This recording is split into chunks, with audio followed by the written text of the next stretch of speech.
What's up guys, my name is Freeze, and in this video I'm going to teach you guys what you should be learning when you're first starting to play keyboard and mouse. I've been playing keyboard and mouse for about 4 years now, so I've gathered a pretty decent amount of experience. And so in this series I'm going to give you guys a list of the things you should be learning. I'll explain how you can learn them, and then I'll explain how you can implement them into your gameplay.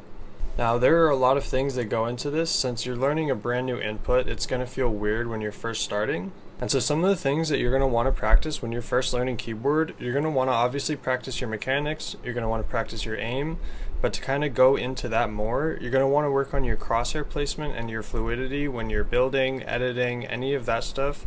You really want to be focusing on crosshair placement at the beginning, because that's going to set habits that will affect how you play for the rest of the time while you play on keyboard. And for this series, you're going to basically start from scratch, act like you've never played the game before. Don't try to rush into things because you already knew how to do it on controller. You want to start from scratch pretty much and act like you've never done this before. Because you're learning a new input, there's going to be new movements that you're going to have to do. There's going to be different motions, different things that you're going to do on keyboard that you would not normally do on controller. And so it's better to learn how to do it the right way from the beginning instead of just jumping straight into it thinking you already know what to do. Alright, and just so that I can show this to you a little bit better so it's more understandable, I'm going to load into this Rager's Mechanics Training V5. This is a really good map to practice your mechanics. You can practice aim, piece control, you can basically do whatever you want in this map. And so to find this map, you're just going to look up Mechanics Training V5 in this top left button right here, and then this will pull up. Now before you do anything, you want to get your keybinds set up correctly. You want to have them as optimal as you can so that you're not pressing all of your build binds with one finger. You want them spread out between your fingers on your mouse hand and on your left hand. And then you also want to find an optimal sensitivity. I already have a video published about this, so if you want to go watch that, you can do so. And so now that you're loaded in here, we're going to kind of go through each of these sections, but you can just get whatever guns you want to use, and then you're going to load into this free build section real quick. Now a huge thing to do when you're first learning keyboard is to build good habits. And so there's some things you can do to learn your keybinds pretty simply. You can just do 90s, that's a good practice because you use basically all of your binds for that except for your cone. You can practice placing a floor in a cone and then pulling your shotgun out. That's 3 of your binds that you're going to have to use in a pretty quick motion. And so that is also a good practice. You can do the same with a floor and a ramp and just pull your shotgun out after. And this is just going to build good muscle memory because in game you will be doing this. And this will just build good muscle memory that you will have to use at some point later on throughout your journey. Now once you're kind of used to your keybinds, you don't have to think about pulling out your binds. Your fingers kind of just do it because your brain remembers what's happening. You can start with just editing cones and pulling your shotgun out after. And once you have just your cone edits down, you can switch to something a little more advanced. You can do floor and cones like this. And once you have your floor and cones down pretty consistently, you can switch to triple edits. Now if you find that you struggle with edit timing, like you're running into walls constantly, or you're running into these cones before you can actually edit them, one thing you can do if you find that you're constantly messing up your edit timing, this is something that will help with that. You can place a floor and a cone here, and when you open up your edit, instead of opening it up and then selecting it, you want to open it and instantly select it as soon as you open it like this. Same with these floors.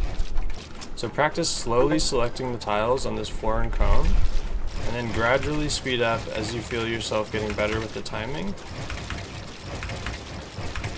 And that's something you can do to practice your edit timing. Now another drill you can do to focus your edit timing and crosshair placement is these simple wall and floor edits.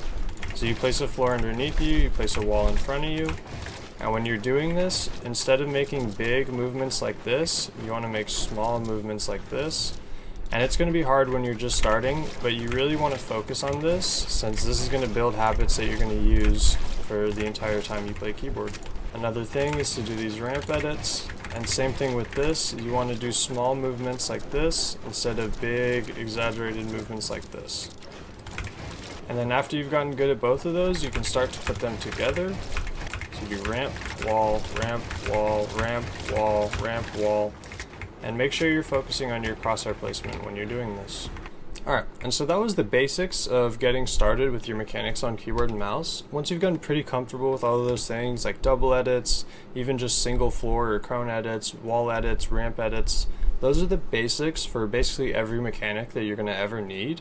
And so once you're pretty comfortable with that, you can go back to this main section by clicking this and then clicking the home page.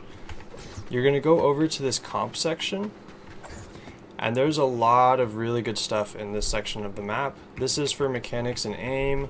This is for free building and practicing piece control. This is for aim and also your mechanics. What you're going to want to do is go over to this piece control tunnel section, and then I just like to click play all, because that way you're doing a bunch of different scenarios and you can get a lot of different repetitions in. And so in this piece control section, you're going to want to take your time doing this. Go at your own speed, whatever you're most comfortable with. If you have to just do single wall edits, single floor edits, that's totally fine. There's nothing wrong with that, especially if you're just starting to learn keyboard and mouse. The goal of this section is so that you can get used to doing different edits from different positions, because a lot of these positions in this comp section of this map these are situations that you will be using in regular games. And so as you do this more, you'll get more comfortable, you'll learn how the map works out, and you'll also find that your mechanics are getting more consistent. And again, one of the major things that you want to be focusing on when you're doing anything building mechanics related is you want to be focusing on your crosshair placement. I can't say this enough. If you form these habits from the start, you're going to have a much easier time learning things in the future, and your playing is going to be much better if you focus on your crosshair placement. Now, another thing you can do to work on your mechanics and your aim at once is go over to this piece section. I just like to click play all, and for this there's a bot. It's not as much editing as the editing tunnels, and so in here you'll be finding scenarios that you're more likely to run into in game. And so for this section as well, again, you always want to be focusing on your crosshair placement, and this section will help a lot with that as well. It's also going to help with your aim. Now obviously this is not a real player, he's not going to shoot back. And when you're doing this, you also want to be focusing on your peaks, which I will talk about a little bit later in this video. In this section, just take your time. Again, there's nobody rushing you, you're here to learn. If you notice there are certain types of mechanics that you struggle with, focus on doing those instead of the ones that you're already good at. There's a lot of different scenarios in here, so you can really do whatever you like and are the most comfortable with. Now, another really good section of this map that you guys might like more than just free building, trying to get used to your mechanics, is this section. So there are a lot of different scenarios in this edit section of the map that you can practice that will all help you get better with timing. There's a quad edit section that you can practice. You can also practice your wall edits going up a ramp. There's ramp flip quad edits that you can practice. There's tunnels, more quad edits, and there's a lot of different scenarios in here you can practice. There's edit downs. And this section is pretty cool right here. This lets you do different edits from different areas of the map, and so you want to ideally follow these lines to get the best crosshair placement possible. And so you can just stand here and it'll teleport you into different positions, so you can practice doing these edits from different areas, which you will have to do in game. And if you wanted to make this a little more difficult for yourself, you can turn on this moving platform and stand on this. And this will make it to where you're moving, and this will make it a lot more difficult to have good crosshair placement. This is really good practice for this as well. Now, the next thing I want to talk about is the aim section of this map. These are all things that you're going to want to practice basically, but just for this video, I'm going to focus on a couple specific ones. I think the most important one for new keyboard and mouse players is going to be this section right here, the 1v1 aim duel. So you can shoot this and click start. And now there's a bunch of different platforms that you can use to practice. I'm just going to use this one, and then you click start, and a bot spawns in, and he moves around so it's harder for you to shoot him. But you want to be moving and trying to hit as many shots as you can. Obviously you want to be going for headshots, and this is going to feel really weird at first. This is also something you can use to get used to your sensitivity. If you feel that your sensitivity is too high, you can lower it a little bit and then jump back in here and test it.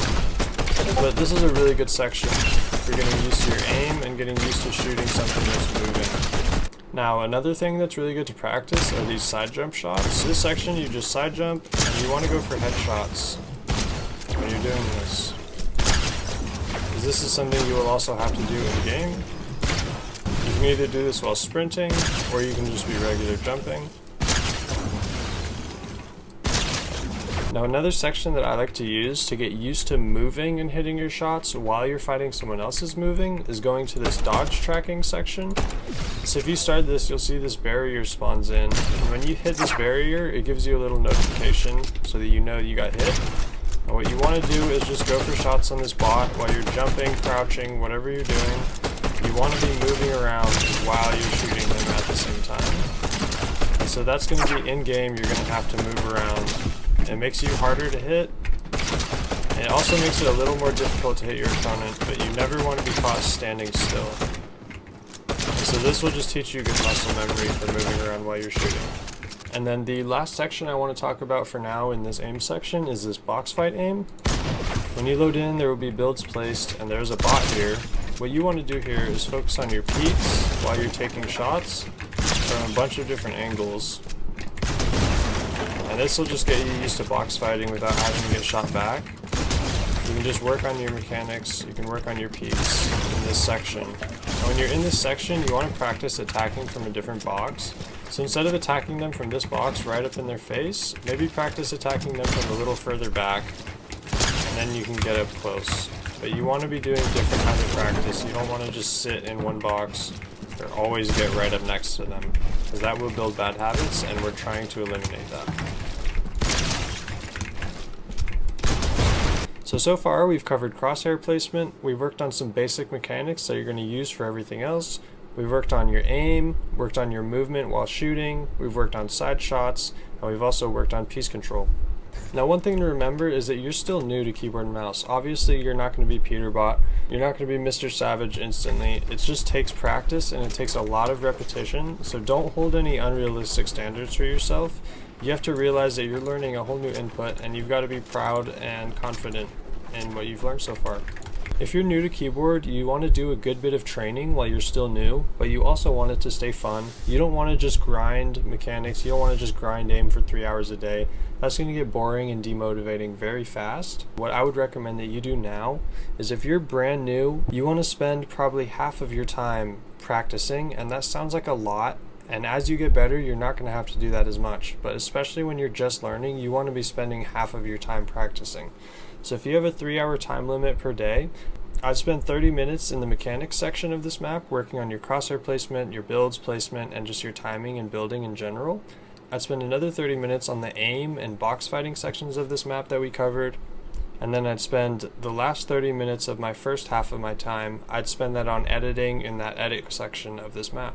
For the last half of your time, you can just play with your friends, you can do whatever you want, obviously, but there's a couple things I would recommend you practice if you're really trying to get this learned and get it learned fast. There's a couple maps that I recommend you practice on. I'll put the codes in the description of this video. Now, all of these will help you with your fighting in general, and you're going to be able to apply a lot of the mechanics that you were learning in that training into these maps. One problem I notice that a lot of people have is they can do a lot of stuff fine when they're in creative by themselves, but as soon as they load into a game or into a creative fight, they kind of forget everything and it all falls apart, and they're not confident, their aim is shaky, they forget all of the mechanics that they learned. And so one thing to keep in mind is that whether you're playing Reload or a creative map, it's just a game. At the end of the day, it's a video game. There's nothing on the line if you lose. Nobody's going to come through your camera and break your screen. You're not going to lose any money playing these maps. And so when you die, think of it as an opportunity to improve. This Piece Control 1v1 map is really good for applying your mechanics in-game. Try to implement the mechanics that you've been practicing. This Cup Endgame map is also really good. This is like a scrim basically. Most of the people in the solo Cup Endgame are pretty decent, so you're going to have some good competition when you're playing this game mode. Zone Wars are also really good. You can join Discord servers to find Zone Wars 1v1s, or you can just load into this map on fills. But Zone Wars are really good because you'll learn a lot of awareness, and you'll also have to apply the mechanics and aim that you've been practicing. These realistic maps are also really good. These are more common to situations you would find yourself in an actual game compared to a build fight or even a zone war. And so when you're doing this, just try to play how you would play in a normal game. Don't be build fighting people for no reason. And again, just focus on your mechanics, your consistency, your crosshair placement, and your aim when you're doing this. One of the biggest things I figured out when trying to apply my mechanics that I can do in creative into an actual game is playing Reload. And so one thing you can do with Reload is just load into a squad fill or play with your squad. And whenever you fight somebody, just try to piece them up, try to play smart. And again, with this, you respawn. There's nothing on the line. You're not going to die in real life if you die in the game. And so just keep that in mind. And keep in mind that anytime you die, there's a reason that you died, and you can focus on fixing that so that it doesn't happen again.